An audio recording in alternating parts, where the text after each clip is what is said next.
Welcome, friend. Today, you will discover how your life would have unfolded had you been born a samurai. Enjoy the video. You were not born in silk, you were born in blood. Japan, 1560, the Sengoku era. The country is broken into pieces and every piece wants to cut the next one open. Castles rise over burnt villages. Banners snap in the wind.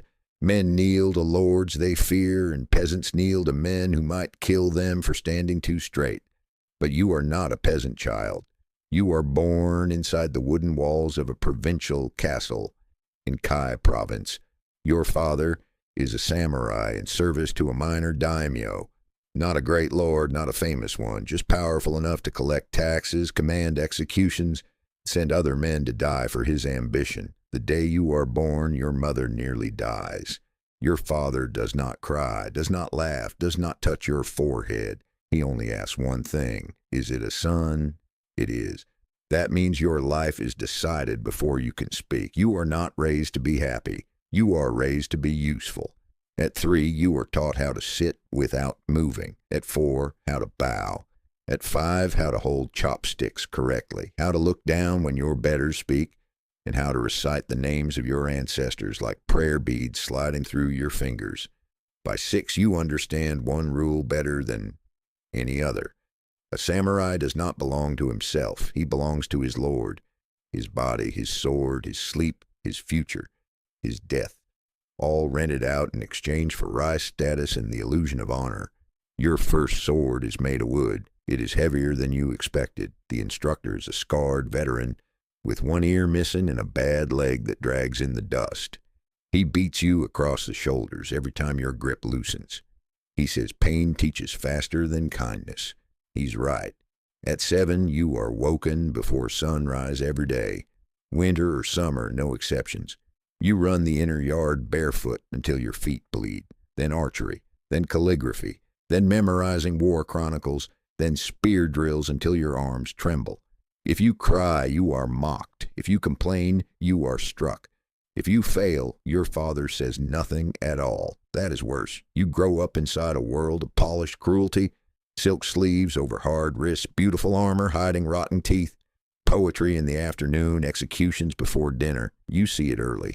A stable boy steals a handful of millet because his mother is starving. He's tied to a post and beaten so long his back looks like torn red cloth. You're 8. You watch from the veranda beside your father. You ask if the boy will live. Your father answers that mercy invites disorder. The boy dies that night. Nobody speaks of him again. You begin to understand what samurai really are. Not heroes. Not yet. Maybe not ever. They are the blade that keeps the system standing, the sword above the neck of everyone below. At 9, your tutor teaches you the ideal words: loyalty, discipline, honor, duty, benevolence, rectitude. You copy them with ink until your wrist aches.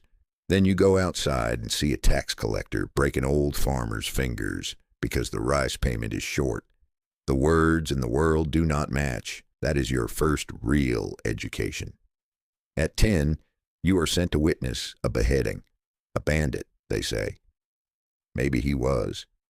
Maybe he just stole because his village had nothing left after the levy. He kneels in the dirt while a senior retainer explains where the cut must land. Cleanly through the neck. One stroke, no hesitation. You're told to watch carefully. A warrior must not fear blood. The sword falls, the head tumbles. Steam rises from the neck in the cold morning air.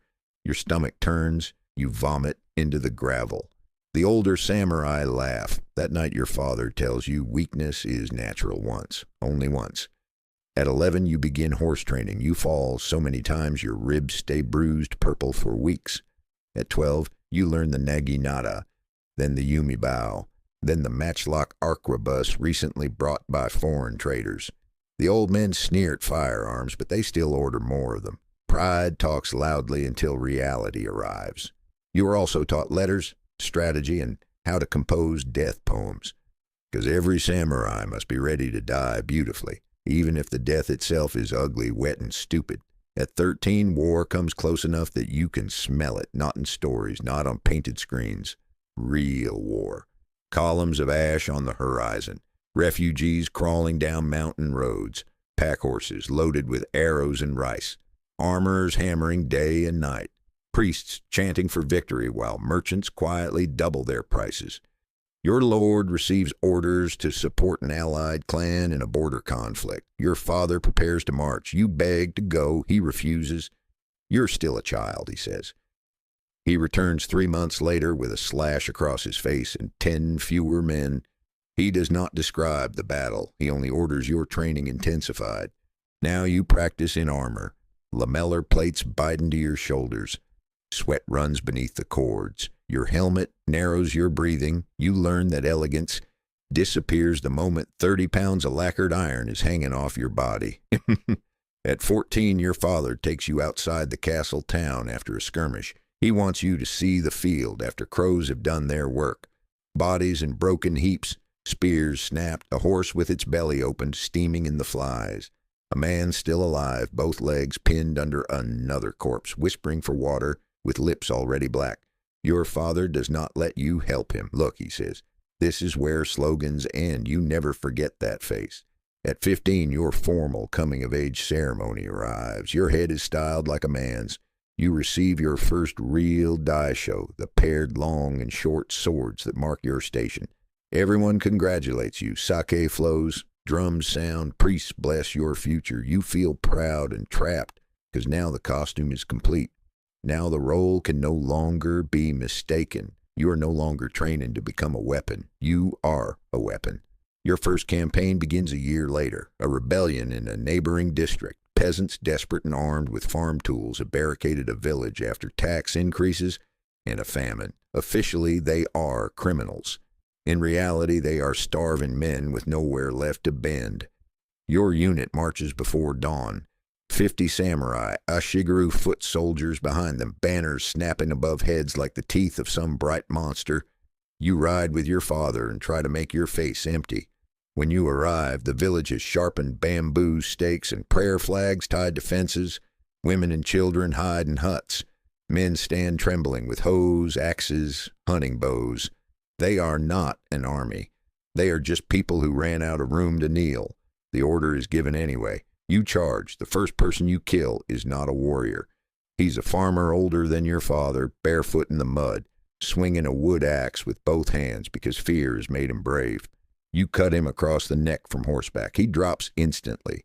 You do not even feel the impact through your arms until later. You only hear the wet sound. By noon, the village is burning. Smoke rolls low and greasy. Chickens shriek. Children cry from somewhere inside the chaos.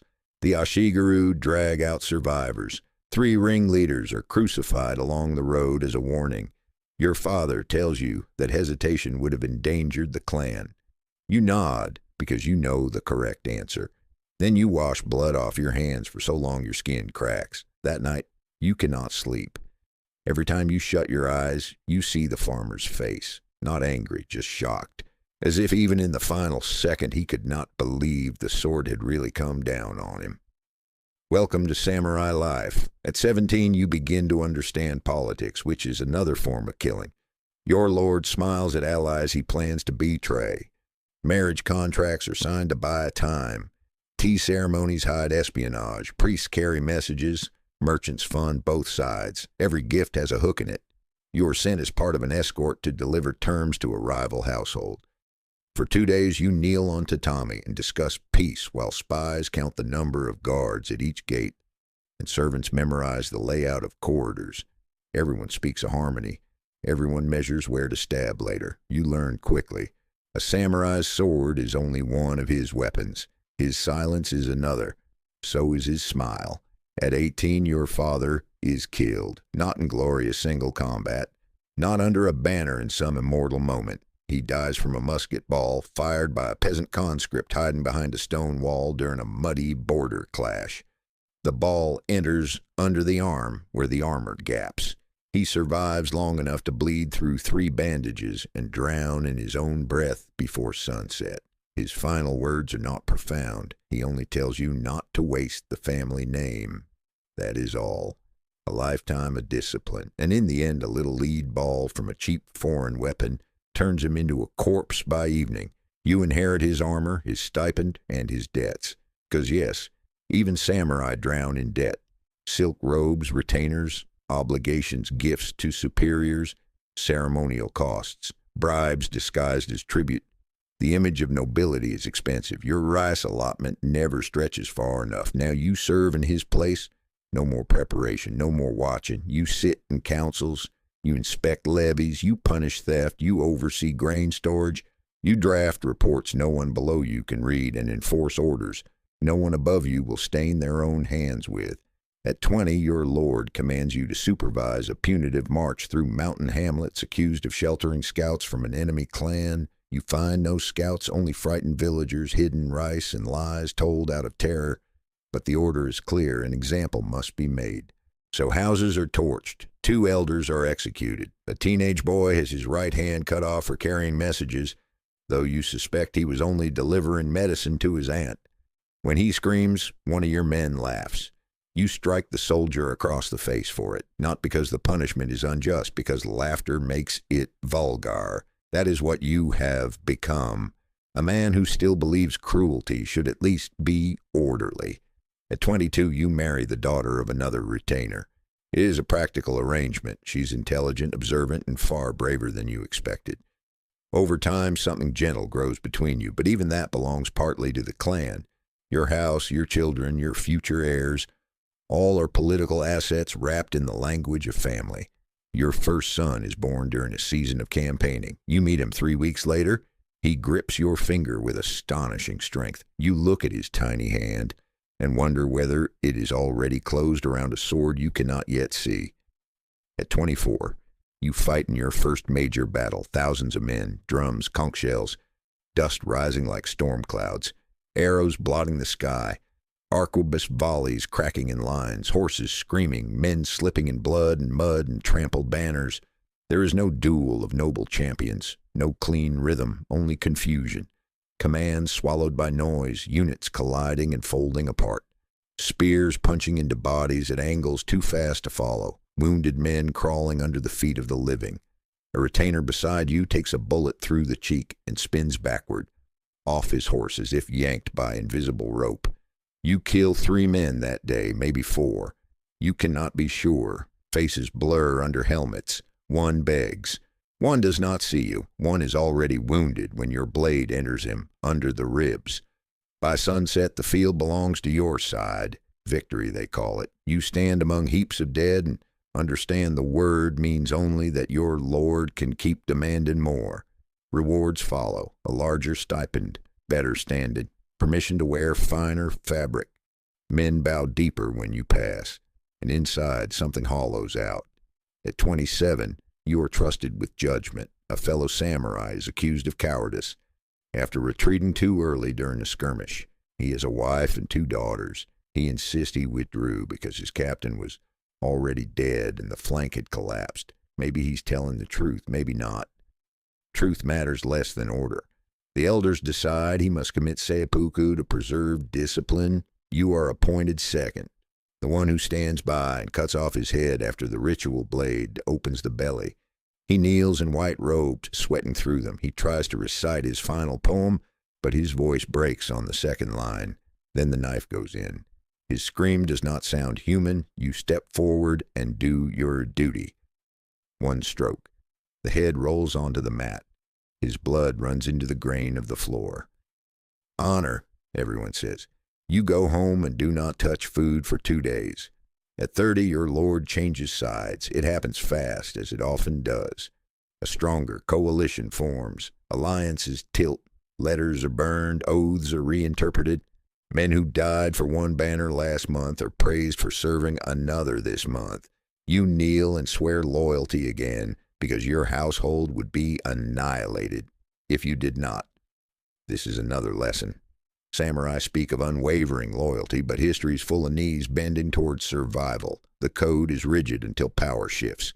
Then it becomes flexible as reed grass. You survive because you adapt. You hate yourself a little for that. At 34, your second son dies of fever. No battlefield, no arrow, no heroic sacrifice. Just a child burning up in bed. while incense curls through the room and your wife presses cold cloth against skin that keeps getting hotter. Priests chant. Physicians bow apologetically. Nothing helps. You have seen men disemboweled and trampled. This hurts worse. For months you move like a ghost through official duties. Inspect horses. Sign grain tallies. Review guard rosters. Practice sword forms in the dark until your shoulders seize up. None of it fills the space. War at least gives suffering a shape. This has none. At 38, you were a senior retainer. Younger men study your posture, your speech, the way you tie your armor cords.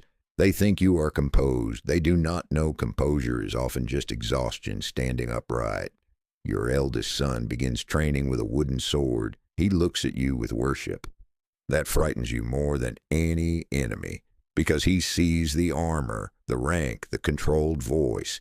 He does not see the villagers, the executions, the compromises, the faces that return in dreams. He thinks samurai means greatness.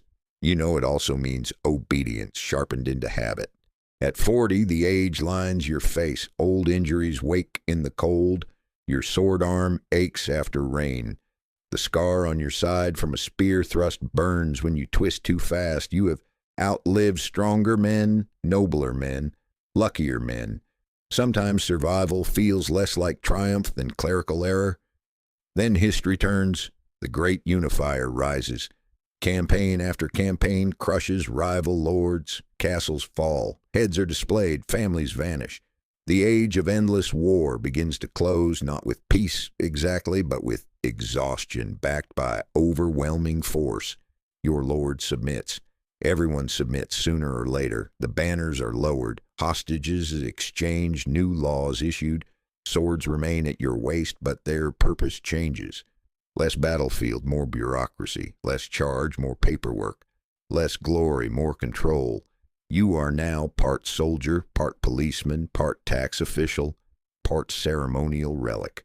The world you were built for is ending while you are still alive inside it. At 45, you walk through the castle town and see children playing at war with sticks, shouting the names of famous generals as if history were a festival game. Merchants sell painted charms with heroic warriors on them. Poets praise noble sacrifice from safe rooms with full bowls. You want to laugh or spit. They will remember the banners. They will forget the smell, the opened guts, the villages punished for being in the way, the men ordered to die because paperwork demanded it, the women left widowed by decisions made over tea. At 48, your mother dies quietly in sleep. At her funeral, you realize she spent her whole life inside the machinery of samurai honor without ever touching a sword. She gave birth to it, fed it, mended its clothes, burned incense for its dead, and never once received songs for her loyalty. There is another truth. Samurai glory is built on the labor and silence of people history barely names. At 50, your eldest son comes of age and receives his own swords. You look at him and see yourself before the first village burned, before the first man fell under your blade, before duty and disgust became impossible to separate. He asks you what it means to be a samurai. You could give him the official answer: loyalty, courage, honor, service. The words still shine when polished. Instead, you tell him this: it means carrying a sword for men who may not deserve your life. It means killing people you do not hate and bowing to people you do. It means learning that duty can make monsters out of disciplined men. It means protecting your family with the same system that may one day crush someone else's. It means standing upright while parts of your soul are slowly traded away. He stares at you unsettled. Good. Let the armor feel heavy before it touches his shoulders. At 53, illness begins working through you. Not one grand wound, many small debts finally collected. Lungs scarred from winters, old fevers, battlefield smoke, joints ground down by armor and riding, teeth failing, eyes dimmer, hands less steady when tying cords. You still wear the swords. Mostly they are symbols now, but symbols can still cut. One autumn evening, a drunken lower retainer insults a farmer in the street and nearly kills him over a supposed slight. The old reflexes of class and violence are still alive in the order you serve. peace has not purified anything. It has only made brutality administrative. You step in, stop the beating, and for a moment, you see your entire life like a flash of steel. From the stable boy to the rebel village, from the ritual suicide to the shifting oaths, from your father's musket death to your son's bright, naive eyes. This is what it meant, not becoming a legend, becoming an instrument, a finer one than most, perhaps a more thoughtful one, but still an instrument. At 56, you die in winter, not in battle, not by ritual blade, not beneath fluttering banners. You cough through the night while snow gathers in the courtyard. Your wife sits beside you. Your son kneels in silence. A brazier glows low. Somewhere beyond the walls, a watchman calls the hour. You feel your breath shortening, each one a little more expensive than the last. Your swords rest on the stand nearby, beautiful, curved, cared for, ready. They cannot help you now. In your final moments, you do not think of honor. You think of the farmer in the mud, your father drowning on blood, your dead child's hot forehead, your wife's patient face, your son waiting to inherit not just your name, but the burden stitched into it. You understand something too late, as most men do. If you had been born a samurai, you would not have been born into freedom. You would have been born into a cage lacquered to look like prestige, fed better than peasants, dressed finer than laborers, taught poetry and war, yes, but also owned from the beginning, your pride trained, your violence sanctified, your fear renamed duty. When dawn comes, you're gone. No epic final charge, no immortal duel, only a body cooling under blankets while outside the castle. Town wakes to another ordinary day. Records will mention your service, a line in a ledger, a name in a household register, a note about stipend, rank, hereditary duty, maybe a memorial tablet in a family temple, nothing more. Centuries later, people will romanticize the samurai. They will imagine perfect warriors under cherry blossoms, men of pure honor and clear purpose. They will wear replicas, recite famous maxims, admire polished blades and museum glass. They will not smell the burnt villages. They will not hear the peasants begging. They will not feel how loyalty can suffocate as surely as a rope. But you would know. If you had been born a samurai, your life might have looked glorious from a distance. Up close, it would have been discipline, hierarchy, compromise, blood, and the slow erosion of the self in service to power. Not a hero, not a villain. Just a man born into armor before he ever had the chance to choose his own skin. And when it ended, the world would move on exactly as it always does. The clan would survive or fall. The rice would still be counted. The roads would still fill with dust. Your swords would pass to the next pair of hands. And you, like so many before you, would vanish behind the myth. Thanks for watching, my dear friend. Be sure to let me know who you'd like to hear a story about in the next video.